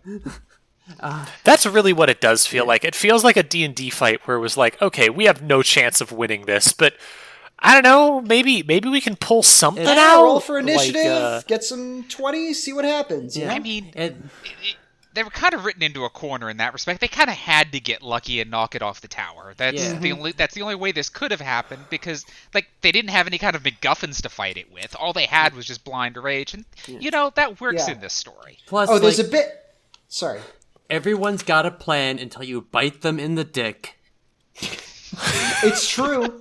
Like, there's... This is the truth. I always remember there was an article I read a long time ago about, like, MMA fighters and, like, how most people who claim to have been in a fist fight are lying. And one of them was, like, these fake tough guys are always, like, oh, those MMA fighters or those boxers or whatever, they're wimps because their fights have rules. The no hitting below the belt. No, if I'm in a street fight with no rules, I'm gonna punch him in the dick immediately or whatever. Which, like, the point is, like, if you're fighting someone who's like a trained fighter, your genius plan of biting them on the dick isn't going to work. But, like, I think it would work if you're Rincewind and, like, you're fighting a wizard who also doesn't really know how to fight and is also kind of having his brain turned inside out by eldritch horrors. Yeah, the Trimon, there was no conscious entity there after Trimon lost his grip, and the Dungeons Dimension creatures just didn't know they didn't know how to do anything at that point. It was all just everybody was flailing at one another. Yeah. And that's the only reason this worked out. Yeah. Yeah. It's not a, like, great... It's good enough. It's entertaining, a little bit spooky, and it's like I read it and I'm like, good job, Rincewind. You did it. You didn't fuck it up. You didn't fuck it up, Rincewind. Great work. Yep, and then the spells go... Rincewind finally kicks the spell out of his head. It goes back in the Well, the 7 spells from... The 7 spells in Trimon's head go back in the Octavo. Rincewind falls off, and there's a whole back and forth where, like, Rincewind is hanging over the inside of the Tower of Art, like, dangling. And he's like, Two-Flower, I'm going to ask you to do something, and I need you to, like, not be your usual self. You can't ask, what do you mean? You just have to do what I say. Help me up. Yeah, it points for this, because he makes it sound awfully close, like Rincewind's, like, trapped in the Octavo again or something. Yeah, like, because it's... And then just, no, I'm hanging by my bare hands here on the edge of the Tower of Art. Like, Please help me up. Come I on. thought, like, Rincewind's disembodied voice, I thought he, like, was a ghost or shunted to some other plane. It was very good. And then Cohen and friend, whose name I don't have written on this particular piece of paper, like, ride in on the luggage. Cohen just, like, grabs him with one hand, plumps him back on top. And, okay, I think it is somewhat notable that the reason that Rincewind actually survives the bit here, because he goes, all right, we have to read the Octavo now, is he just fucking casts it out of the book. He doesn't try to stuff them back into his own head because he knows better. Yeah, he just begins reciting the book. Yeah.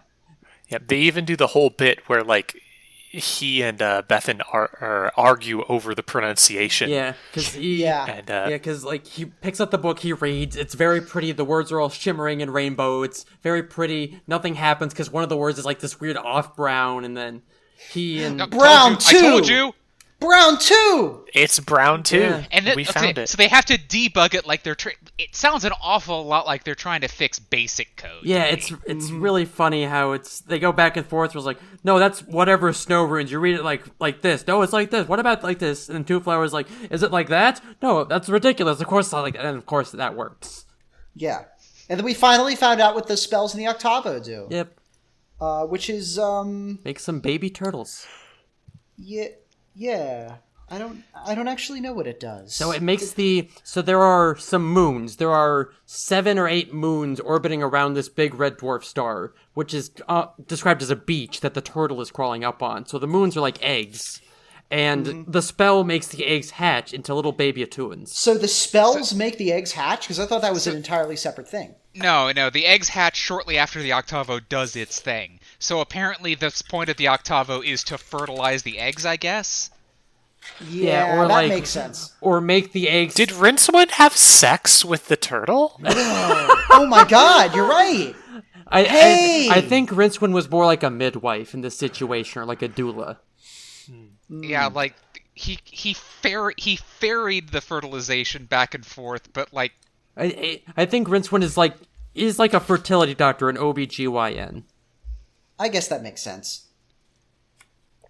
He's helping it along. He's like a godfather. Yeah. I guess But anyways, the moons end up being little baby turtles that have little worlds on their backs, little tiny disc worlds. Yeah, and then it's implied this is like sex for Tuin because his mind is their mind, whatever, is so full of pleasure and contentment. It rolls up through the world, and it's the sort of bliss that you can only get through a lifetime of intense meditation or 30 seconds of illegal herbage. Congratulations, Terry, on the Discworld's first weed joke. No, but they made a bunch of mushroom jokes back in Scun Forest. Remember the shaman that we just skimmed over? Yeah. Oh yeah, that's true. But yeah. So everything ends up being totally fine. Yep. The luggage boards the Octavo. Atuin swims away. Two Flower decides to go home. Yeah, he goes home. Yeah. Oh yeah, the wizards do not get better.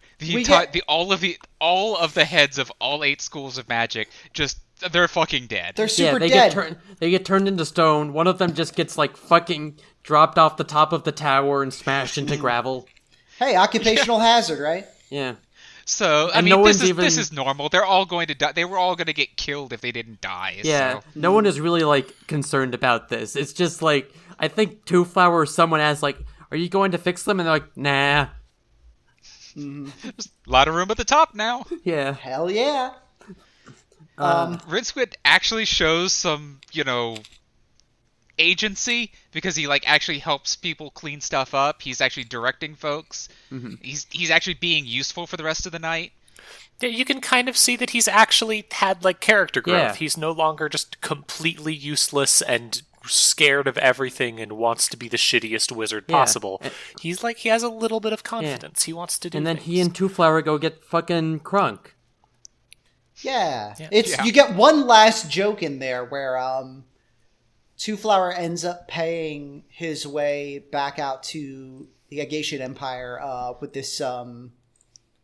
He ends up just paying for a ticket on a guy's boat, and it ends up being more than the boat costs and more than this guy will ever see in his life. Yeah, where it's one last little joke of hey, remember that time when Two Flower didn't know how money worked? Yeah, haha. He good gives times, baby. Yeah, he gives the to-be-married couple enough money to buy a small kingdom. Yeah, that's nice. And he gives Rincewind the luggage. The luggage is now Rincewind's. Yeah, and it'll follow him wherever he goes now into future books. It's a good and the adventure continues for Rincewind with you got the luggage now. Good job. Yay. And you can't quite give it up. You're less of an asshole than you were at the beginning because you won't leave the luggage behind. Yeah, and then there's a whole thing where please take the luggage. I don't really need, I'm going home. I don't need luggage anymore, and frankly, it won't fit on top of my wardrobe. And then, you can have it. Well, the luggage really belongs to itself, whatever. And then there's a joke about the luggage's expression could only be described as wooden. God damn it. But yeah. And that that's about was it. the Light Fantastic. Truly it was. Cool. Well, we took 3 hours to summarize the book. Yeah, sorry about that. We're gonna have to figure some stuff out for when we do. Yeah, we're gonna have to really figure this out because this wasn't even one of the books I really care about. Yeah. Look, I think we're probably thinking- gonna have to do more multi-part episodes in the future. I I'm think that's thinking, unavoidable. that, and also I'm thinking we maybe should take attack. Well, I'll talk about this later off air. But yeah, so one last thing before we sign off. Rating this book, where would you say it ranks? Would you say it was better than The Color of Magic or worse? Better. Much Obviously, better. it was better. I'd like to put it. This is probably the only time that these two books are going to be right next to one another in the rankings. Yeah, no. Unanimous.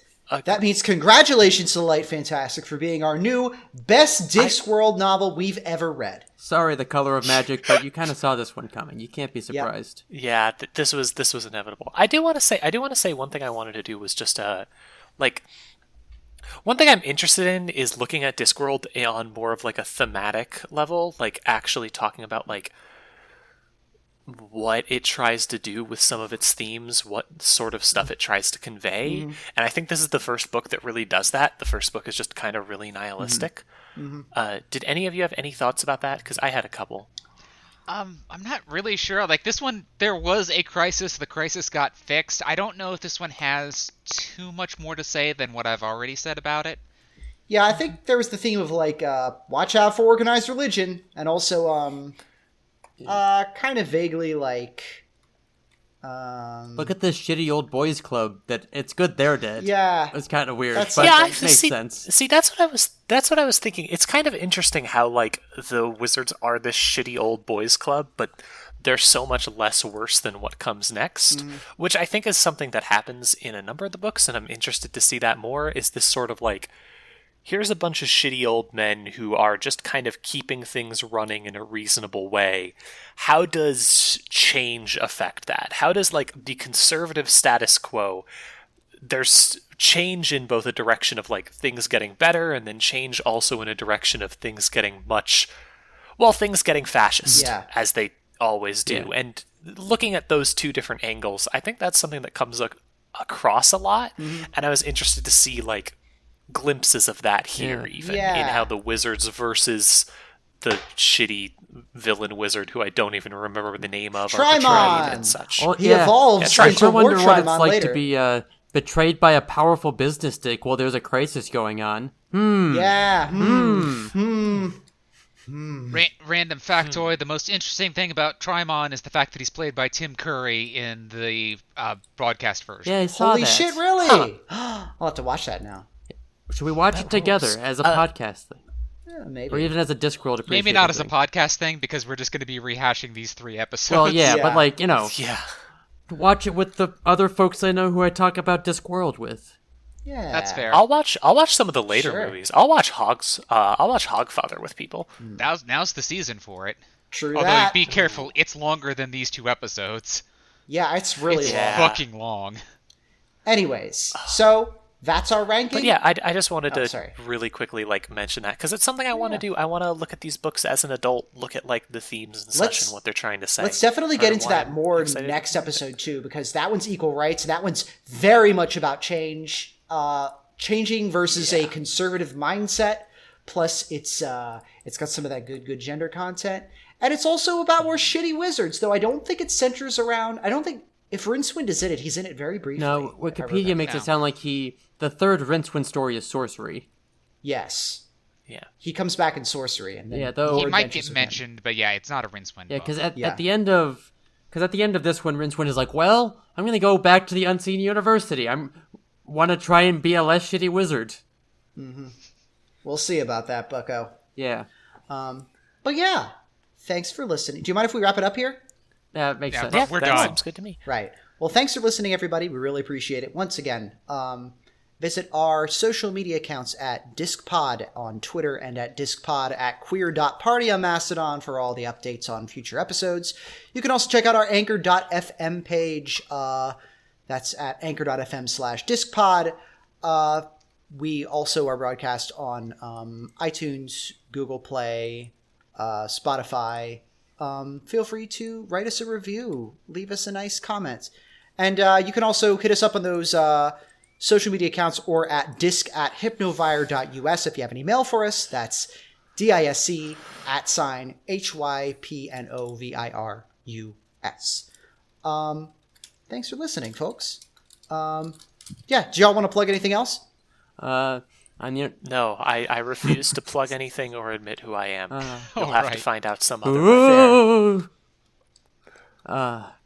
The mystery podcast host. The We masked have the weirdest podcaster. args, I swear. But yeah, till next time, folks. Oh, sorry. Oh, sorry. I'm the internet's beloved Princess Grace. You can find my writing, post podcasts, and programs and everything else that's fit to plug at princess.software. Nice. And I'm Iris J Comics on Twitter and Mastodon. You can find me there. Yeah. Truly it was. Thanks for listening. Sorry. I thought you two were going to plug your stuff too. Cool. Oh, no, I wasn't kidding. I'm not going to plug myself. Balina can't, but I'm not going to. No, Balina's just going to go hide on this part because she's still ashamed that she doesn't have anything but smut to plug. No, smut is I don't valid. have anything to plug. I occasionally stream on Twitch. I've done nothing. Juniper Theory at twitch.tv. Catch it.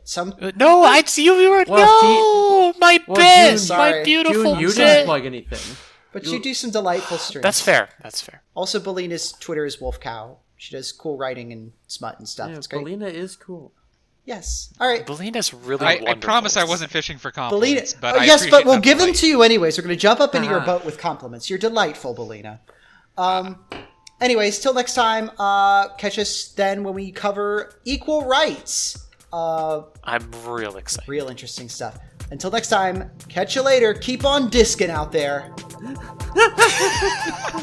That's somehow worse than Grace's. Truly it was. Delight fantastic. Good night.